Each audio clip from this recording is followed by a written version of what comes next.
कभी आपने सोचा है, अगर हम वक्त को पीछे मोड़ पाते, अगर वो जानवर जो हजारों साल पहले इस धरती से हमेशा के लिए गायब हो चुके थे फिर से लौट आएं। ये कोई फिल्म की कहानी नहीं है, ये एक हकीकत है, एक ऐसी सच्चाई जिसने पूरी दुनिया को चौंका दिया है। एक ऐसा जानवर जिसे इंसानों ने कभी अपनी आंखों से नहीं देखा, बस किताबों में पढ़ा और कल्पनाओं में महसूस किया, आज वो फिर से इस धरती पर सांस ले रहा है। उसका नाम है कैनस डायरस, जिसे दुनिया डायर वुल्फ के नाम से जानती है। ये भेड़िया नहीं, एक जिंदा दैत्य था, बर्फीले तूफानों के बीच जंगलों का बादशाह। उसके पंजे जमीन को कांपने पर मजबूर कर देते थे और उसकी आंखों में शिकार की आग जलती थी। लेकिन इंसानी सभ्यता बढ़ी, जंगल कटे, मौसम बदला और ये महान जानवर हमेशा के लिए गायब हो गया। कहानी यहीं खत्म हो जाती अगर इंसान सिर्फ अतीत को याद करने वाला जीव होता। लेकिन इंसान यादों से आगे बढ़कर सपने भी देखता है और आज उस सपने को हकीकत में बदला है अमेरिकी कंपनी कोलोसल बायोसाइंसेज ने। इस कंपनी ने CRISPR-Cas9 नाम की एक बायोटेक्नोलॉजी का इस्तेमाल करके वो कर दिखाया है जो आज से पहले सिर्फ कल्पना थी, एक्सटिंक्ट जानवर को फिर से जिंदा करना। CRISPR कोई जादू नहीं, बल्कि विज्ञान की सबसे धारदार कलम है। ये DNA को एडिट कर सकता है, ठीक वैसे ही जैसे कोई लेखक अपने पुराने शब्दों को नए मायनों में ढाल देता है। वैज्ञानिकों ने ग्रे वुल्फ यानी सामान्य भेड़िए के DNA में डायर वुल्फ के जीन जोड़े।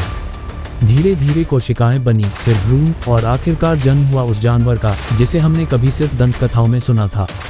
ये एक विज्ञान की उपलब्धि जरूर है, लेकिन उससे भी ज्यादा ये इंसान की उम्मीद और जुनून की जीत है।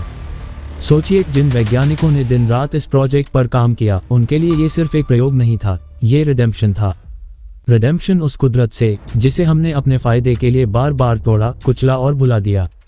डायर वुल्फ की वापसी सिर्फ एक विलुप्त जानवर की वापसी नहीं है, ये उस सवाल का जवाब है जिसे हम सब अंदर ही अंदर महसूस करते हैं, क्या हम अपनी पुरानी गलतियों को सुधार सकते हैं?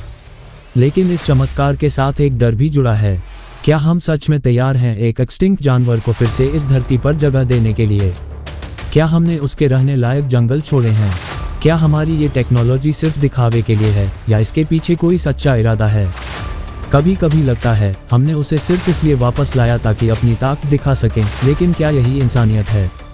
क्या उस जानवर को भी एक नई दुनिया, एक नई जिंदगी जीने का हक नहीं होना चाहिए? हम इंसान हैं, हम बना भी सकते हैं और मिटा भी सकते हैं, लेकिन असली समझदारी इसमें है कि हम अपनी ताकत को सही दिशा में कैसे इस्तेमाल करें।